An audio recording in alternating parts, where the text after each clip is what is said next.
Hey, salut à tous, toujours en direct depuis le PAGS. On est avec monsieur Pierre-Alain de Garrigue. Comment ça va? C'était presque PAGS, c'est Page, donc voilà. Et oui. Et en fait, figure-toi que je pensais qu'il y avait presque un jeu de mots à faire, mais je l'ai pas fait. Ben, tu peux, on vas-y. se connaît pas quand même. Non, allez, vas-y, faut aller, t'excites pas. On est au PAGS avec Page. Voilà. Comment ça va, ce salon? Super. Écoute, je suis arrivé ce matin parce que j'étais à côté de Toulouse et pour un festival de BD où j'étais invité. Ouais. Et je suis arrivé, j'ai fait 3 heures de voiture, mais c'est un plaisir d'être là. Franchement, tout le monde est extrêmement sympa, extrêmement gentil, sauf toi évidemment, mais bon. Exactement. Parce que je suis journaliste avec une question de merde. Voilà, tout à fait. Ça va se passer très bien. Voilà. Non, c'est très sympa, sans souci quoi. Bon, alors on te connaît pour en fait avoir fait, pour ceux qui ne le sauraient pas, c'est un des personnages les plus entendus du paysage audiovisuel français. Il y a de la fatigue, on est là depuis t'as hier, raison, Fred, non, du je te pardonne. paysage audiovisuel français, avec plus de 45 000 doublages à ton actif. Disons 45 000. C'est quand même balèze. Oui, alors j'explique souvent quand on dit 45 000 parce que c'est vrai. Parce qu'en fait, un jour, j'avais fait Culture Pub, qui était une émission assez célèbre à l'époque. Je l'ai fait 2 fois. Et la deuxième fois, les journalistes m'ont demandé, on entend là avec le bordel? Et donc les journalistes m'ont demandé, mais combien de fois vous avez enregistré? Et c'est vrai que je me dis, mais j'en sais rien. Et on a calculé à peu près. Maintenant, c'était il y a longtemps, donc ça doit faire presque 50 000 maintenant. Mais le nombre de fois où je me suis retrouvé devant un micro. Alors, on t'a ranimé tout de suite, forcément, quand le numéro est tombé. Voilà. Voilà.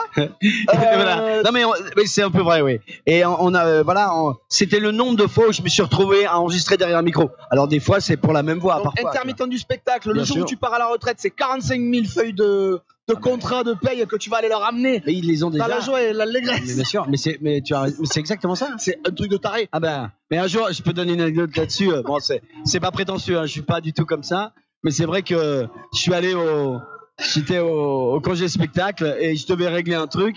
Et donc je viens, je dis bonjour, je suis monsieur de Garrigue et la dame fait allô, venez le voir. Et je dis mais pourquoi? Non, mais c'est pas. Et c'est pas parce que ils aimaient un truc que je faisais. Il me dit non, parce qu'on voudrait quand même voir le mec qui a autant de fiches de paye. Voilà, donc voilà, c'est assez marrant, quoi. Non, mais c'est carrément démentiel. C'est un peu démentiel. T'imagines quoi, dans le départ à la retraite, amener toutes tes feuilles là, bonjour. C'est avec même pas une brouette là, tu vois. Je pense heureusement que c'est pas moi qui m'en occupe, mais voilà quoi. Bon, alors avec tout ça, des publicités, des jeux vidéo, des documentaires, des séries, des films, des courts-métrages. Comment on en arrive à ça? Le déclencheur, ça a été quand et comment? Alors je le raconte souvent dans les interviews, mais là, nous, c'est important pour tous les gens qui sont des geeks, qui jouent, qui sont plutôt avec la culture. Alors ça, la culture geek, elle est arrivée un petit peu après. Pour qu'ils sachent un petit peu à qui ils ont affaire, parce que par rapport à ton parcours dans les jeux vidéo, tout ce qui est licence Blizzard par exemple, ils te connaissent. Mais d'où ça vient tout ça? Oui, tout ça, oui. Ah bah alors avant, donc ça vient. Moi au départ, je suis un musicien, je suis un batteur. Donc je viens du sud-ouest, de Mimizan. Pour ceux qui savent, d'où ce look de surfeur improbable, mais c'est vrai, à Mimizan on surfe, et donc et on surfe encore, et donc moi je viens de là-bas,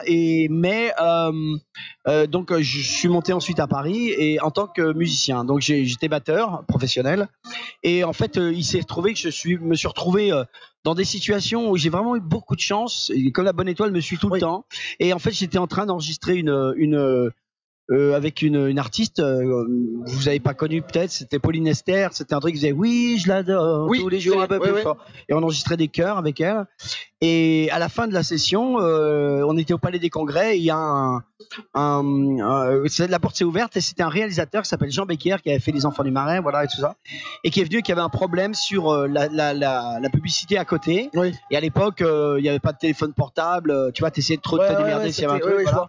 Et il est venu voir si c'était une séance de pub. Mais non, c'était une séance de musique. Et il a dit, est-ce que quelqu'un peut venir essayer d'enregistrer?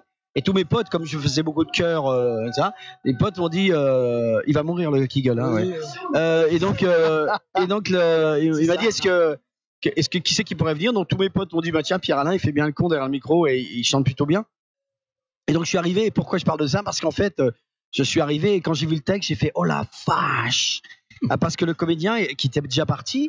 Donc il y avait l'agence qui faisait un truc et il arrivait à faire la phrase, c'était une seule phrase, il arrivait à faire la phrase, mais il l'a rentrée en 12 secondes, il fallait la faire en 8. Et cette phrase que vous avez connue quand c'était petit, je la dis souvent dans les interviews, mais c'est l'histoire, c'était La Juste Sèche de Justin Bridoux.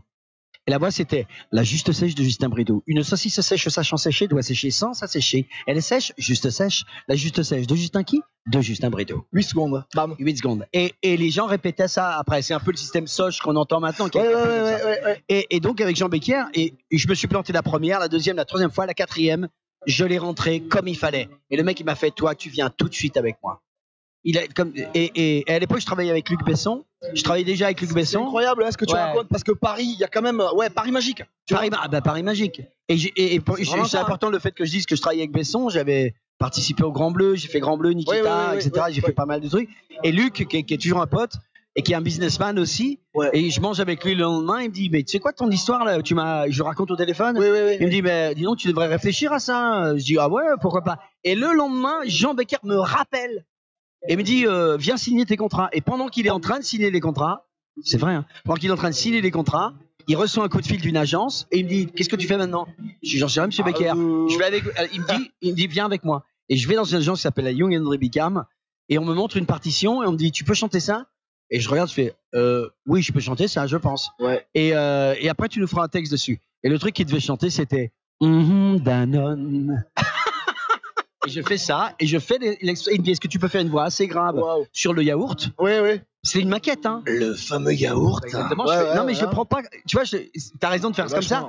Oui, mais je le parodie pas, parce que là, tu vas faire un truc comme ça.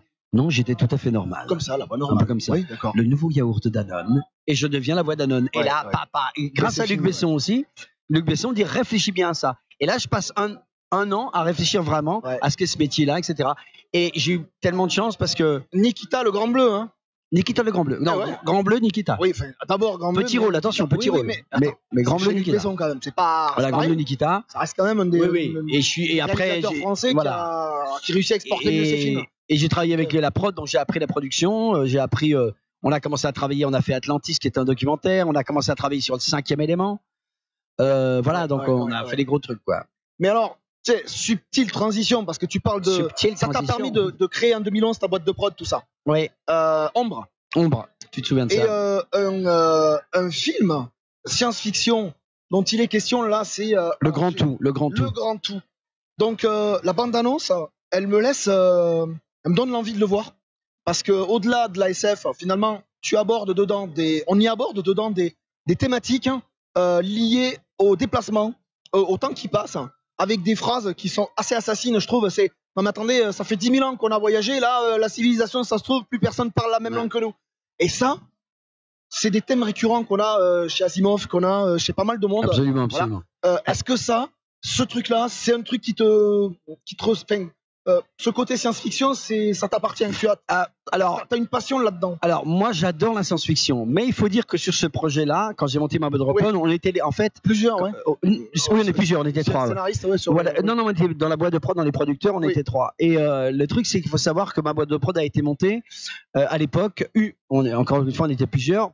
On était ceux qui faisaient la décoration en 3D des restos du cœur.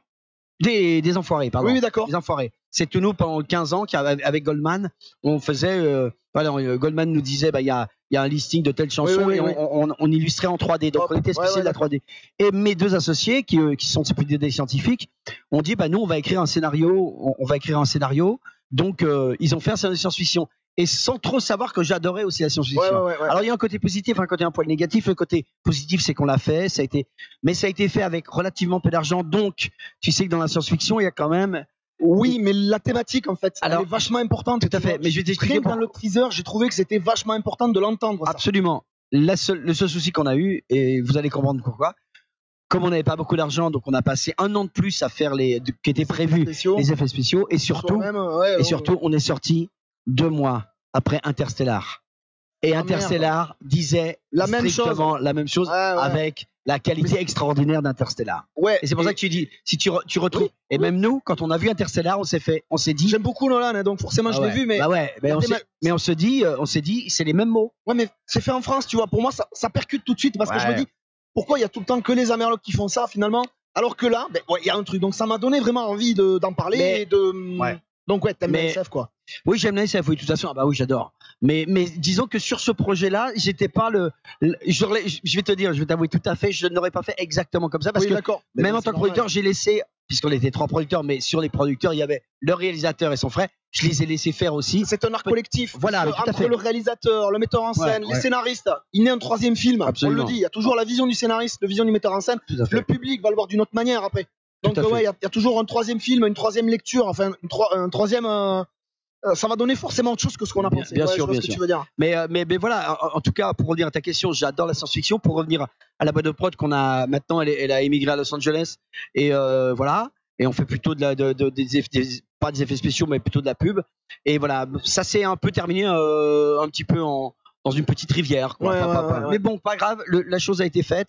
Et la problématique, c'est que faut quand même avouer, tu vois, on est tous fascinés par la science-fiction. Moi, j'adore ça. Mais t'es fasciné aussi par les effets spéciaux. Et des effets spéciaux qui sont relativement entre guillemets, hein, c'est un vrai guillemet. Non, mais même si c'est cheap, à un moment donné, c'est cheap. Oui, c'est dommage, mais Ben oui, mais tu peux pas expliquer aux gens. je comprends. Tu peux pas arriver en disant aux gens, oui, mais attention, ça a été fait avec pas peu d'argent. J'imagine pas le pognon que ça vaut, quoi, de faire des effets spéciaux en IMAX, à l'Interstellar. Tu regardes Black Panther, t'es là, si c'est mal fait, tu fais, ah bah non, c'est mal fait. Si c'est vraiment mal fait, tu dis, parce que les trucs sont fascinants. Tu regardes. Moi, j'ai adoré, par exemple, Passenger. Ouais. J'ai adoré le début de Passenger. Tu vois, il y a que 2 personnages parce que nous, c'était un peu un huis clos dans l'espace. Ils sont réveillés. Mais tu vois Passenger, les 10 premières minutes où tu vois le vaisseau, qui tu comprends. J'adore. Et ça, on n'a pas. Je sais pas qu'on n'a pas réussi, mais on n'avait pas honnêtement les moyens. Ça a été versé par Alien finalement, les prémices de la conquête spatiale, telles qu'on pourrait l'avoir dans un siècle ou deux, un univers noir, sombre. Enfin, il y a des tristes réalités quand même dans votre teaser. Et peut-être oui, mais encore une fois, qu'on est vraiment dans un univers. Mais j'étais pas scénariste du tout, hein, encore une fois. Tu vois. C'est vraiment, je trouve ça chouette, quoi. Non, c'était chouette, mais c'était un pied de le faire. Ça a été fait. Ça a été fait, voilà. Exactement, Fred. C'est bien. Et ça, c'est important de dire à tous ceux qui nous regardent et aux geeks. Parce vous en faites pas. Quoi que vous fassiez, faites-le. Le paysage audiovisuel français, c'est pas que Aladdin ou Aladdin ou tu vois ou les ch'tis. Attention parce que Jamel est un très bon pote à moi. Hein. Oui, d'accord, mais tu vois ce que je veux dire, que ce soit quelqu'un qui ait du talent, c'est une chose, mais qu'on le mette dans une production où le scénario finalement, c'est un bout à bout de plein de petites scènes rigolotes et qui finalement ne font que des sketchs. Ouais. C'est ce que je reproche. Mais après c'est un style. Après c'est un style. Voilà. Après, moi, je suis pas très cinéma français, mais d'un autre côté, je revois des trucs, je fais putain, le sens de la fête là. Ouais. Tu vois, donne-moi ta main de Shabbat, tu fais waouh. Non, mais tu vois, c'est de la petite comédie, mais tu là, tu fais waouh. Les trucs avec Omar Sy et Cluzet, ça le fait quand même, hein. Ouais, complètement. Mais c'est pas de la science-fiction. C'est pas pareil. En 1994, putain. J'avais 2 ans. Tu commences à bosser pour le jeu vidéo et tu rejoins des équipes de Blizzard finalement. Donc Diablo 2, Warcraft 3. Qu'est-ce qu'on a d'autre? Hearthstone, l'aubergiste. On a une question du public. Est-ce qu'on a une chance de te retrouver en tant qu'aubergiste dans Hearthstone ou est-ce que tu es vraiment mort? Parce qu'ils disent que le nouveau est pitoyable a priori. Je juge pas, en plus je le connais. Oui, bien sûr. Alors, j'explique un petit peu parce que voilà, mais j'entends bien. Merci public. Alors, pour le public, je vais faire. Vas-y. Vous êtes tous légendaires dorés. Bienvenue à l'auberge. Approchez-vous près du foyer. Donc, je sais que les gens ont été extrêmement gentils avec moi. Mais bon, tout le monde sait à peu près ce qui s'est passé. C'est moi qui ai fait une petite connerie qui est devenue un énorme truc. Et j'explique pour ceux qui posent la question. Je pense que c'est impossible que je revienne pour la simple et bonne raison. Non pas que c'est pas moi qui veux, parce que je viendrai, non pas à genoux parce que c'est pas mon style, mais sans même être payé, j'en ai rien à fiche. Non, j'ai servi vraiment d'exemple. Ouais, ok. Après, on m'a dit, tu joues tes personnages, en fait, c'est-à-dire que j'ai servi d'exemple pour les gens qui pourraient faire la même chose que j'ai fait, c'est-à-dire de prendre son téléphone et laisser 5 secondes sur un personnage de carte qui n'a pas été utilisé du tout d'ailleurs, et faire comme ça. Et donc, pour eux, à l'américaine, à l'avocatrice, c'est-à-dire avec des avocats, c'était bien de dire, parce que les gens, ils savent dans le monde entier, en tout cas dans le gaming, que le mec qui faisait la voix française d'Hearthstone, il s'est fait virer parce qu'il a montré un leak. Donc, je suis l'exemple de ça en disant, bah oui. Et c'est pour ça. Je joue pas. Ceux qui jouent. Tu vois, voilà. Donc, je suis pas allé au-delà. Hein, voilà. Je sais pas. Donc en fait, la question, elle est, est-ce que je pense que je peux parvenir parce que techniquement pour eux, c'est le gage que personne ne le fera plus. Depuis que j'ai fait cette petite connerie, entre guillemets, les gens dans les studios, t'as des barrières de sécurité. Et tu dois laisser ton téléphone. Ouais. Mais oui. Mais après, aucun problème. j'ai assumé totalement le truc. Merde. Non, mais bah, tout le monde a dit pas. Mais je pense que, en tout cas, merci pour tous ceux qui ont aimé. Ouais, mais tu joues tes personnages avec beaucoup de ferveur, en tout cas. On peut même qualifier que finalement, t'es imitateur, bruiteur, même pas que comédien de doublage, puisque là, pour jouer ce genre de situation, allez, Trésor de Kellogg's. Ouais. Voilà, tu vois, c'est quand même terrible. Hein. Je suis passé en lapin crétin. Parce que là, on a vraiment, oui, ça fait presque du lapin crétin. Mais c'était lapin crétin. Voilà. Et ça, c'est pas donné à tout le monde de pouvoir moduler sa voix autant. Oui, après. Là, j'ai la voix défoncée, Oui, je pourrais pas te faire 2-3 trucs que je sais faire, mais je sais que c'est du boulot. Après, c'est du boulot parce qu'on te demande d'être un caméléon. Ça, alors, c'est ce que j'expliquais tout à l'heure dans la masterclass qu'on a fait. Il y a les gens qui ont une voix qui est très reconnaissable, comme mon ami Patrick Poivet qui a la voix de Bruce Willis, par exemple. Bon, Patrick, il parle, c'est Bruce Willis. Après, il va pas, ou Benoît qui fait Morgan Freeman. Il va pas changer beaucoup. Nous, on va nous demander d'être totalement caméléon. On ne nous reconnaît pas spécialement, mais par contre, on va se reconnaître par rapport au personnage que tu fais. Et c'est vrai qu'à partir de ce moment-là, tu deviens à la fois un imitateur de ce que on te demande. Parce que moi, je suis au Guignol depuis 30 ans, mais je suis pas un imitateur. Je suis par contre une voix qui va faire les déroulants, la publicité. Mais par contre, le truc, c'est que ce qu'on va te demander, alors je le dis souvent pour les joueurs, ceux qui jouent à League of Legends, par exemple, souvent on parle du personnage, alors que ça soit Hearthstone, l'aubergiste ou Kled dans League of Legends, je sais que dans le casting, quand ils me l'ont dit, quand j'ai été choisi, c'était une histoire d'intensité. En fait, le truc, c'est l'intensité. Et l'intensité, c'est un truc que tu es obligé de puiser au fond de toi, presque naturellement aussi. C'est-à-dire que il faut que tu sois intense, comme disent les Américains. C'est-à-dire que pour l'aubergiste, l'Américain ou l'Anglais était assez bas et assez grave. Il faisait plutôt "Oh, what's you gonna do? Well, yes, I am here." Tu vois? Et moi, je leur ai demandé, est-ce que je peux me permettre de mettre un tout petit peu je dirais presque de retour vers le futur, de composer un truc un peu plus. Oh, bienvenue à l'auberge. Oh, j'en suis content. Ah, il faut. Tu vois, papa, qui monte, qui descend. Un petit peu un petit peu allemand, ou un petit peu, distingué. Puis en même temps de donner de l'intensité. Bon, alors sur Kled, c'est pareil, c'était le Kled, tu connais où tu joues ou pas. Kled, Kled, il est tellement intense que là, ça m'a tué, mais parce que je vais pas gueuler dans le micro, mais ça donnait Scarl. Pardon, je vous ai cassé les oreilles, les enfants. Et donc, c'est tout le temps comme ça. Et la dernière fois que Bob Lennon a fait ça, il nous a fait cracher le live. C'est vrai en plus. Et donc, pour finir là-dessus, alors c'est vrai que tu me posais la question.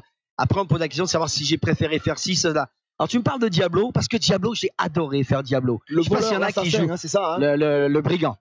Alors, brigand, j'adore. Parce qu'il a un côté, dans le casting, c'est sympa parce qu'ils te disent bon, alors, c'est toi qui vas faire le brigand. Tu dis, ah ouais, c'est quoi la caractéristique? Et les mecs, ils te disent, la caractéristique, c'est que le gars, c'est un mec à femme, et il va se la jouer. En fait, c'est un gros peureux, mais c'est quand même un mec à femme. Et j'ai adoré faire cette. Je les regarde parce qu'ils sont en train de rigoler de l'autre côté. Hein, pour pas, ils sont en train de manger du regard, là. Voilà. Et donc, c'était vachement sympa de faire Diablo parce que c'est le genre de rupture qu'un comédien adore faire. Ce qu'un, entre guillemets, en toute non-prétention, ce qu'un De Funès arrive d'une maîtrise. Mais ça vous donne quoi? Ça veut dire, par exemple, le personnage de Diablo, c'était tout le temps du style non, il parlait comme ça, il fait non, ce n'est pas ma guerre. Non, je n'ai pas envie, je ne peux pas vous sauver. Comment? Il y a des femmes. Je pense que je vais y aller. Tu vois, ce truc tu vois, ces ruptures. Et ce personnage-là, honnêtement, il était, tu vois, c'est un peu un personnage du coin de l'œil, tu vois, c'est un peu ça. Voilà. Salut tout le monde. Hein. C'est vraiment super impressionnant. Hein. Alors, la question suivante, j'aimerais. Si tu devais. Un petit défi, en fait. Ah, oh putain, un défi. Ouais. Parce qu'en fait, en parlant de la modulation, voilà, c'est ça ça me revient, avant le défi. Entre Trésor de Kellogg's et la qualité Henkel, il y a quand même. Ah ouais. Alors, ça, j'explique ça souvent. C'est voilà. Hein. J'explique ça souvent, tu vois, quand je fais des masterclass, j'explique souvent qu'il y a une abscisse, une ordonnée. Je dirais que l'ordonnée, c'est, ou je sais pas si c'est celui en dessous, les mathématiciens me diront, enfin bon, on s'en fout. L'ordonnée, c'est la science du rythme. C'est comment tu vas changer ton rythme. Quand tu es batteur, c'est quand même très très utile. Oui, c'est mieux. Donc c'est la science du rythme. Mais il va y avoir des gens qui ont des voix très graves et qui vont jouer des rôles et qui vont se structurer par rapport à la manière de parler. Salut. Comment tu vas? Ouais, c'est bien. Donc là, tu joues sur à la fois ton grave, mais sur la rythmique. Oui. Mais plus tu vas travailler, plus tu peux aller sur l'abscisse qui fait que tu vas changer ton timbre et la note que tu vas choisir. Alors, soit tu vas être en train de faire des orques dans Warcraft. Donc, moi, je vais faire du comme ça. Oui. Mais par contre, et si je réussis avec ma voix à faire comment tu vas, et là, évidemment, on va te prendre pour cette étape-ci, c'est ce mouvement, ce gap qui est entre le fait que tu peux monter là et tu peux gérer ta rythmique, fait que tu es considéré comme un caméléon. Il y a ceux qui auront des voix, par exemple des voix de femmes, des voix d'aéroport qui vont faire que du parfum et qui vont rythmiquement, c'est pas obligé qu'elles changent tout le temps le rythme parce que ça va être un rythme toujours pareil. Mais quand on va te demander de faire des trucs comme Cled qui sont hyper comme ça, donc la rythmique ça va être tac tac tac tac tac tac tac tac tac, mais à la fois c'est un ton très haut. Et quand on va te le demander sur les orques d'être pareil, ça va être un ton très bas. Très bas, ouais. Tu vois, en fait, c'est une alchimie. Tu modules tes tu modules. En fait, c'est pour ça que la plupart des mecs qui sont très forts là-dedans, je me mets dedans, excusez-moi. Non, mais c'est le cas.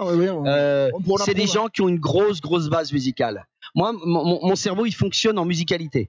C'est-à-dire que, tu vois, par exemple, on peut faire un petit exercice, ça va être assez marrant.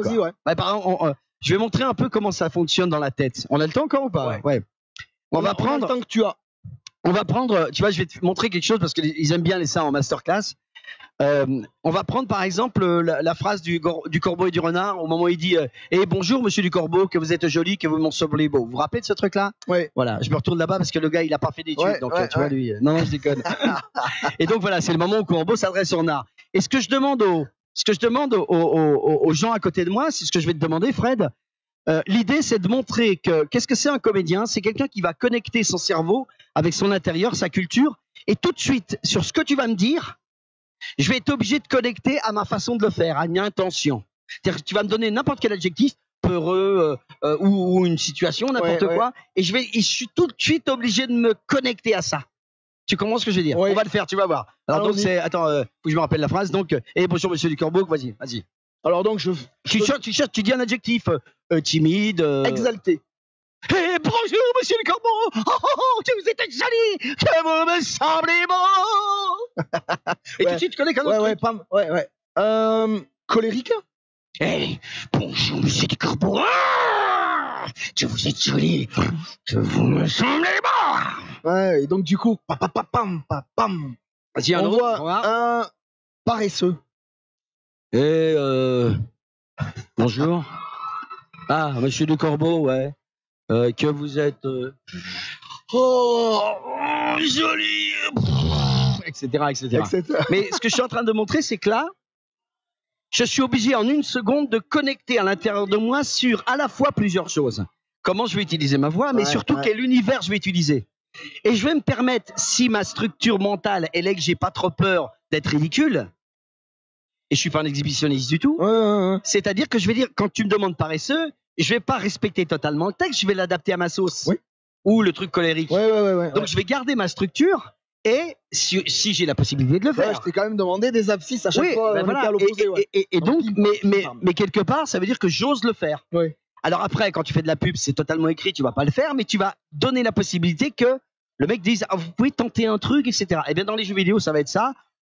Évidemment, on te demande si c'est vraiment à la seconde près, au millième de seconde près, tu suis ce qui a été fait. Mais d'un autre côté, voilà. Mais en tout cas, le travail du comédien au niveau de la voix, c'est exactement ce que je viens de faire. À la seconde, c'est connecté à un univers. C'est ce que j'explique souvent, par exemple. Y a des écoles qui disent par exemple, si tu dois jouer un serial killer, par exemple, tu vois, ça arrive, tu vas dire merde. Alors il y a le système américain, t'en as certains qui vont aller rencontrer des serial killers, rencontrer des avocats et se plonger dans les trucs les plus du monde pour s'alimenter. Soit tu peux simplement jouer la comédie. Ce qui s'appelle, moi si tu me demandes de faire un serial killer, je vais dire tiens, je vais prendre comment parlerait une araignée, comment je me souviens de Voldemort dans Harry Potter, comment il fait, et un mec schizophrène. Donc je vais mettre de l'araignée dans moi, genre Voldemort. Et un schizophrène, donc ça pourrait être bonjour Fred, pourquoi tu es venu là? Eh bien, en fait, c'était pour faire une interview, mais je crois que nous sommes en compagnie de Monsieur Voldemort. Bonjour. Voldemort, c'est alors, il ne faut pas dire cela. Pas dire ça. Non. C'est la voix très comme ça. Ça, c'est super bien fait, c'est bien fait ça. Voilà quoi. Ouais, on sent qu'il y a Ah bah c'est de la dangereux. patience. C'est dangereux parce que t'es pas en train de faire Darth Vader. C'est ça. C'est pas, ouais. tu vois. Et c'est le mec qui a un tueur et qui dit, mais tu sais, tu vas pas passer la nuit là. Ils finissent tous par Tu vas mourir. bientôt mourir. Voilà quoi. Bon. Ouais, je vois le truc. Mais c'est très impressionnant. hein. un petit défi. Ah merde, un défi. Alors, À 13h58, si on devait faire une publicité pour le PAX, qu'est-ce qu'on pourrait en dire avec une voix sensuelle? Voilà, on s'entend pas, j'ai pas de casque, c'est quand même con quoi. J'ai enlevé les casques, j'ai plus de Ouais. casque. Ouais. Si on écrit très très mal, on pourrait dire le Pau Anime Game Show. C'est hot, non, c'est chaud. C'est un peu con. Ouais, défi relevé. Hein. Ouais, enfin, c'est un petit défi. Ouais, c'est Donne-moi un autre défi. Ouais, Est-ce qu'il y a des défis? Non, souvent on me dit que les défis qu'on me lance, c'est des styles comment parlerait une cuillère. Dans la publicité, c'est ça. Hein. Ouais, d'accord. Comment parlerait. J'ai quand même une anecdote là-dessus. Une anecdote, je vous la donne. Une cuillère. Non, mais j'ai une anecdote. Je fais la publicité à l'époque. Fido. C'est pour la bouffe pour chien. Donc on arrive à 10h le matin. Non, mais c'est vrai, c'est une publicité. Et donc on filmait un chien qui avait une grosse moustache. Tu vois, Ouais. Et donc le gars, il y a le client qui est là. Et je commence à essayer. Puis, tu vois, genre, et je parle un peu en faisant. Oh oui, moi je suis super content je suis super content de manger du Fido. C'est vraiment très très sympa. Et t'as le client qui coupe à la fin, il fait ah ben non, monsieur de Garrigue, un chien ça parle pas comme ça. Je fais Et ça parle oui, comment? non, mais justement, je fais et nous on fait tout. Bah oui, c'est vrai parce que j'en ai parlé à mon cheval ce matin. Il m'a bien dit qu'un chien ça parle pas comme ça. Il m'a dit ah merde. Le gars était dans les trucs de dessin animé évidemment, tu vois. Et que le mec te dit Ça, un c'est chien ça énorme. parle pas comme ça. Ça, tu vois, c'est voilà, génial. Voilà. Oui, bien évidemment. Ah ben bien sûr, mais je suis d'accord, j'en discutais avec le scarabée qui est mon dodo, qui m'a dit mais non, ça marche pas. Comment pouvez-vous dire une chose Ouais, pareille? tout à Comme fait, dirait ouais. Pascal Légitimus dans son sketch. là. Ah, Je ne peux pas te laisser dire une chose pareille. voyons. Je ne veux pas te laisser dire la chose. Ah, alors tout de suite, on écoute le nouveau morceau de. Non, c'est fabuleux. Hein. Bon, C'est génial de t'avoir reçu là aujourd'hui comme ça. Parce écoute, que c'est un plaisir. on a fait vraiment, on a débordé, mais c'est un. On a débordé super beaucoup. plaisir. On s'en moque. Je regarde les Complètement. Sur un cerveaux. pack, Parce que c'est nous, permis. on n'est pas des Sur cerveaux. un pack, C'est c'est là permis. les cerveaux. Je suis navré d'avoir la voix défoncée parce que d'habitude, des imitations, je sais en faire.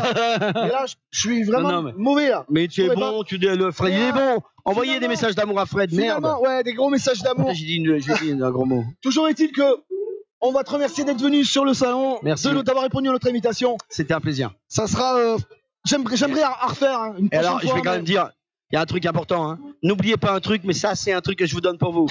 Écoutez bien. N'oubliez pas que